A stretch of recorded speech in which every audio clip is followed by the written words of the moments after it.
Video शुरू करने से पहले बता दूं कि जो भी हम क्वेश्चंस आपको जो भी आपको थ्योरम बताएंगे वो अपनी नोटबुक में एक पेन कॉपी के साथ नोट करते हैं।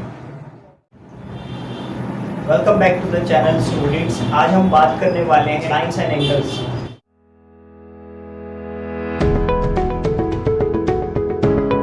कुछ एंगल्स हैं जिनके बारे में हम डिस्कस करेंगे और कौन से एंगल्स किस तरह के होते हैं सभी के बारे में हम डिस्कस करेंगे। ठीक है, सबसे पहले कहानी आप सुनिए। एक सीधी लाइन जा रही थी। आपको पता है स्ट्रेट एंगल कितना होता है? 180 degree.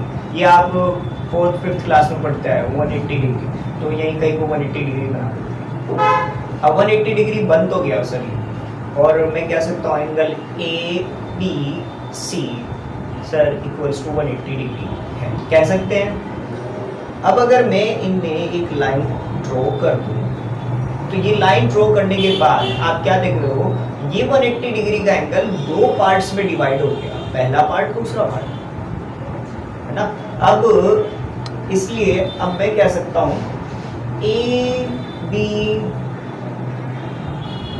D plus B B C, ये दो एंगल्स को प्लस करने से सर हमारा 180 डिग्री आ रहा है, जो कि एंगल पर ABC था। सो आपने क्या देखा कि एक पूरा एंगल दो एंगल्स में डिवाइड हो गया, और इस तरह के पेयर को हम कहते हैं लीनियर पेयर। ये बात आपको अच्छे से मन में बिठा लो। जहां आपने देखा एक सीधी लाइन पर एक पूरा सीधा एक लाइन जा रही है और वो दो पार्ट्स में उस एंगल को डिवाइड कर रही है 180 डिग्री, खाली 180 डिग्री को, ये बात याद रखना, खाली स्ट्रेट एंगल को डिवाइड करती है, उसको हम क्या बोलेंगे? उसको बोलेंगे ये एक स्ट्रेट एंगल, ये एक लीनियर पेयर है। तो ये तो रही बात। अब आते हैं दूसरी बात। तो बच्चों और नेक्स्ट आता है क्रॉस। अब जब ये क्रॉस होता है, कभी आपने देखा तो ऊपर जो एंगल फॉर्म्ड हो रहा है और नीचे जो एंगल फॉर्म्ड हो रहा है, इन दोनों को अगर देखें, ऊपर जो एंगल है और नीचे जो एंगल है, ये दोनों एंगल्स बराबर होते हैं। आप कह सकते हो सीधी सी बात कि दो एंगल्स, दो लाइंस, आप कह सकते हो सीधी सी बात, दो लाइंस जब ऐसे क्रॉस करें, जब ऐसे क्रॉस करें तो जो ऐसे ऐसे एंगल बनेगा तो वो दोनों बराबर होते हैं। अगर ये 60 है तो ये भी 60 है, अगर ये 80 है तो ये भी 80 है, अगर ये 90 है तो ये भी 90 है। ये बात ध्यान रखेंगे आप। और वहीं दूसरी साइड वाला जो एंगल होता है वो भी बराबर होते हैं। ठीक है, ये आप क्वेश्चंस करते रहेंगे तो धीरे धीरे आपको याद होती रहेगी। अच्छा, इसी में ही आप एक चीज़ और देखो, ये सीधी लाइन जा रही है, दोबारा से देखना ध्यान से, दोबारा से ड्रॉ करोगे, ये सीधी लाइन जा रही है और फिर एक लाइन न्यू भी जा रही है।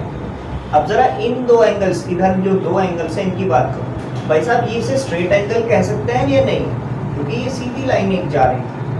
तो यहाँ ये वाला एंगल और नीचे वाला एंगल दोनों को प्लस करूंगा तो क्या आएगा? 180 डिग्री। यानी ये तो अपोजिट हो गए, लेकिन ये दोनों क्या है? 180 डिग्री। ऐसी भी कहानी आ सकती है आपके सामने, तो इस बात का ध्यान रखेंगे, कतई ध्यान रखेंगे।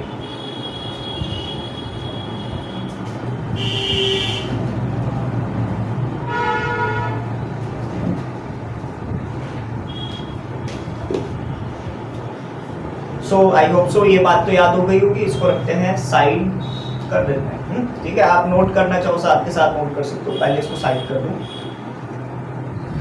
तो अब तीसरी कहानी। अब जो एंगल्स फॉर्म्ड होते हैं वो किस तरह के होते हैं? देखिए बच्चों, दो पैरेलल लाइन। अब मुझे शायद पैरेलल लाइन के बारे में तो आपको बताने की कोई ज़रूरत नहीं है। जो दो लाइंस बिल्कुल सीधी एक साथ चलती हैं, ऐसे पैरेलल लाइंस उनको बोला जाता है। एक इक्वल डिस्टेंस पे, यानी ये जो बीच का डिस्टेंस है ना दोनों का, ये बराबर होगा, है ना, बिल्कुल एक ही साइड चल रहा होगा, और ये बिल्कुल सीधी चलती हैं लाइन। अब ये ज़रूरी नहीं है ये एंडलेस हैं, या कह सकते हो ये एक सिमिलर फिगर में आपको गिवन हो, तो हम इसके बारे में कुछ नहीं कह सकते। तो ये पैरेलल लाइंस इनको बोला जाता है। और साथ में ही आपको कुछ एग्जांपल भी पैरेलल लाइंस के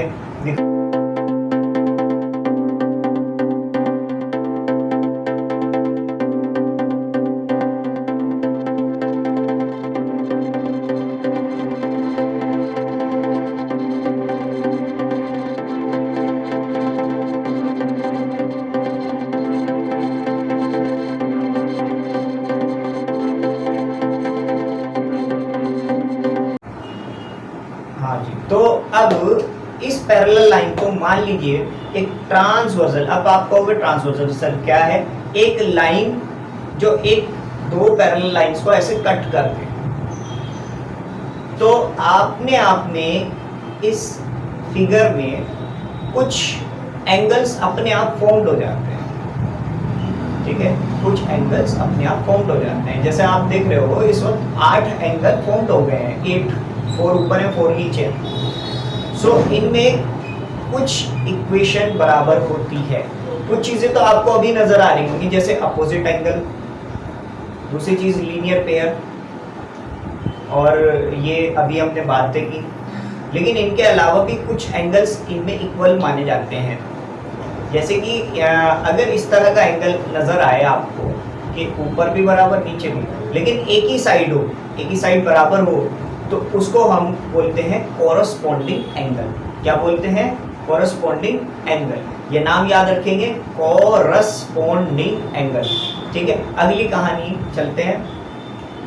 और बच्चों कोरस्पॉन्डिंग एंगल इधर भी हो सकता है और उधर भी हो सकता है, बट इस बात का ध्यान रखें आप कि इधर वाले मैच करेंगे, इधर वाले तो इधर वाले मैच करेंगे। इस बात का आप कतई ध्यान रखेंगे।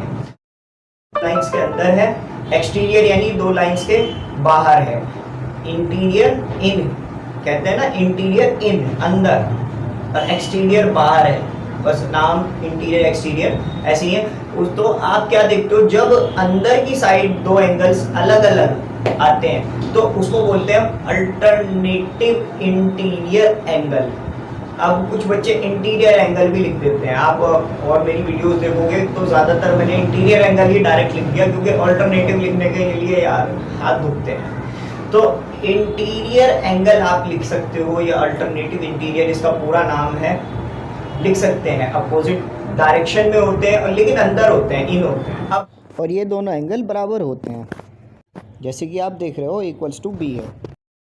बच्चों इंटीरियर इधर भी हो सकता है और इधर भी हो सकता है, लेकिन अपोजिट रहनी चाहिए, इस बात का आपको ध्यान करते हैं। एक्सटीरियर की तो एक्सटीरियर बच्चों तो एक्सटीरियर इस तरह से बाहर होते हैं, और ज़रूरी नहीं है, एक्सटीरियर इधर भी हो सकता है और इधर भी हो सकता है। नेक्स्ट आते हैं बच्चों, तो जब दो पैरेलल लाइंस ऐसे जा रही हो, एक ट्रांसवर्सल लाइन है उसको कट कर दे, तो अब क्या होता है बच्चों, इसमें ऐसे सिचुएशन में जो ये दो एंगल्स आमने सामने होते हैं उनको अगर मैं प्लस करता हूं, हमेशा 180 डिग्री आते हैं। इस बात का आप ध्यान रखेंगे। इस थ्योरम को हम कहते हैं sum of opposite angles of parallel line. Sum यानी प्लस करना, यानी दोनों को प्लस करूंगा तो क्या आएगा, 180 डिग्री आएगा।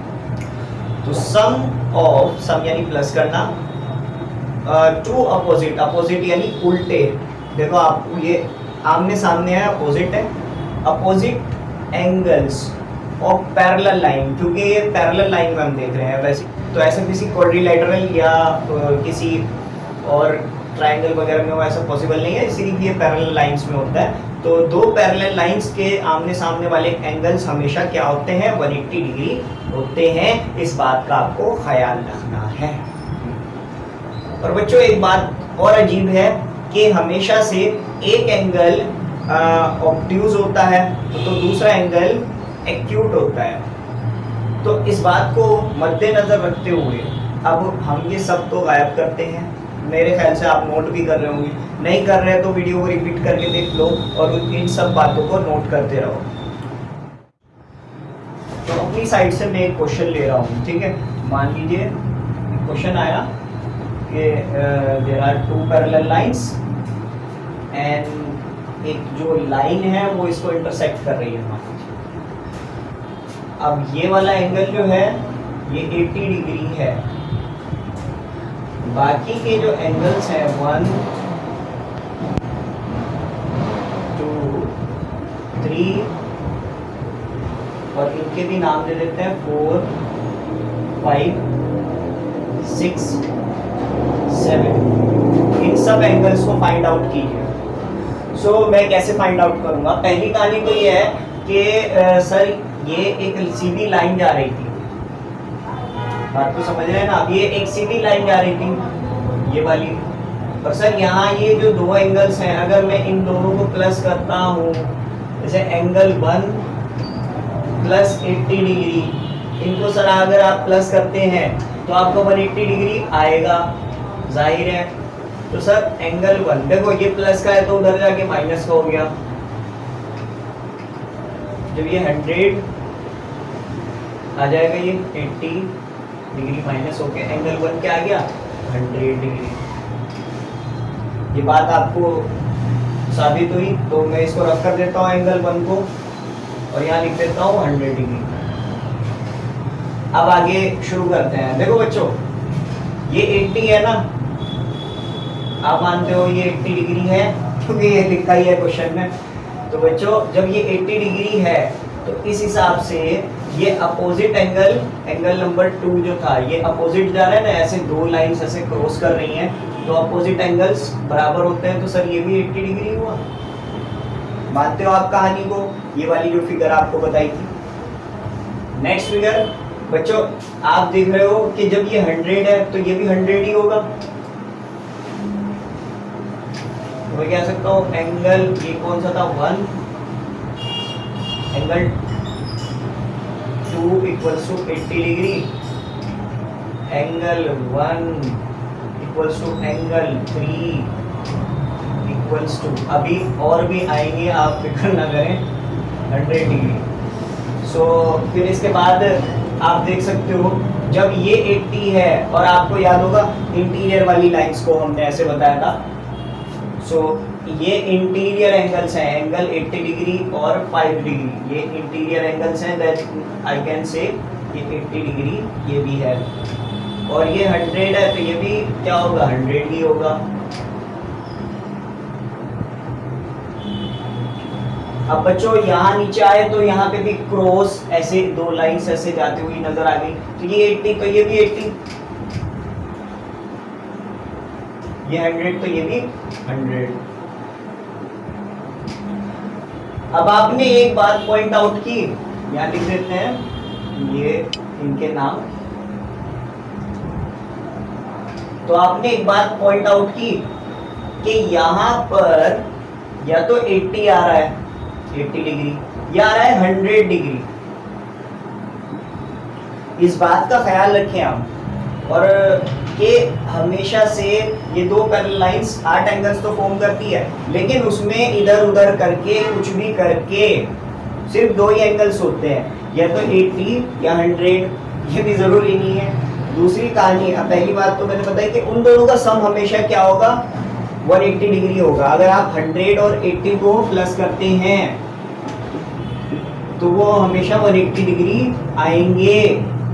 दोनों एंगल्स को अगर हम प्लस करेंगे, जो भी इसके दो एंगल्स को घूम फिर कर वही आ रहे हो, तो उनको जब भी हम प्लस करेंगे तो 180 डिग्री आएगा। दूसरी कहानी मैंने बताई कि घूम फिर कर सिर्फ दो ही एंगल्स होंगे, घूम फिर कर सिर्फ दो ही एंगल्स होंगे, और वो जो दो एंगल्स होंगे ना, हमेशा उनका प्लस करके क्या आएगा? 180 डिग्री आएगा। अब ये कहानी देखिए, एक और क्वेश्चन आपके सामने। तो इस बार जो पैरेलल लाइंस हैं ऐसे जा रही, और ये एक ट्रांसवर्सल। इसके बाद मैं कहता हूँ कि सर ये 130 डिग्री है, ये फाइंड आउट करो। ये भी आप इसको फाइंड आउट कीजिए। वहीं एक और कहानी ये कहेगा कि सर ये भी फाइंड आउट करो, इसका नाम सी रख देते हैं। तो अभी आपको एक और चीज़ बताई थी कि दो लाइंस ऐसे जाती हैं, और एक ही तरफ के दो एंगल्स जो होते हैं वो हमेशा क्या होते हैं? वो बराबर होते हैं। उनको क्या कहा था? नाम क्या दिया था? Corresponding angle. हाँ, तो एक 130 ये है तो ए ये है, तो मैं कह सकता हूँ ए जो है वो किसके बराबर है, 130 बराबर है 130 डिग्री, और तो मैं कह सकता हूँ 130 डिग्री बराबर है ये।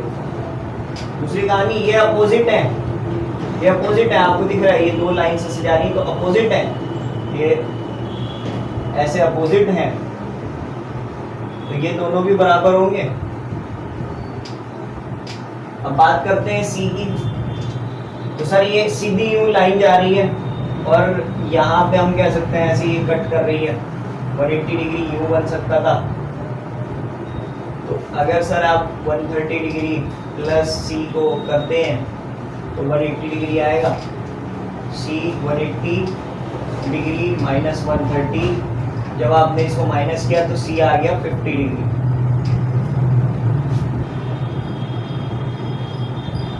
तो आप क्या देख रहे हो भाई, घूम फिर कर दो ही एंगल्स हैं, 130 यानी 130 या 50। अब खाली 50 मुझे याद नहीं आ ना, 50 याद दिया तो मैं बाकी एंगल्स भी निकाल सकता हूँ। मैं कह सकता हूँ ये 50 है तो ये भी 50 होगा, ये 130 है तो ये भी 130 होगा, वही यहाँ पर ये 50 है तो ये भी 50 होगा, इंटीरियर एंगल्स, और ये 50 है तो नीचे वाला भी 50 होगा, अपोजिट एंगल्स। बस आपको ना नाम याद रखने हैं और कहाँ कौन सा एंगल किस तरह का लगता है, ये बात आपको ध्यान रखनी है। अपने आप ये क्वेश्चन होने वाले हैं चुटकी बजा के।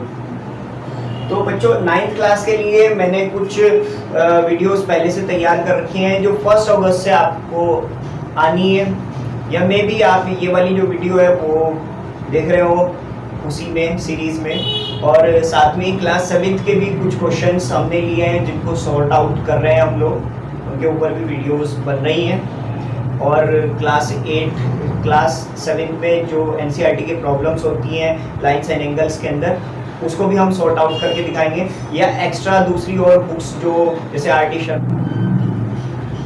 डी शर्मा RS अग्रवाल की क्लास 7th की बुक्स हैं, और जो SD चांद का पब्लिकेशन है उसकी भी बुक आई है, तो उसको भी हम शो करेंगे कि वो कैसे किस तरह से उन्होंने सॉल्व किया है कंपोजिट मैथ्स जो SD चांद वालों की बनाई गई है। और SD चांद वालों की और भी पब्लिकेशंस बुक्स आती हैं, आपने देखा होगा।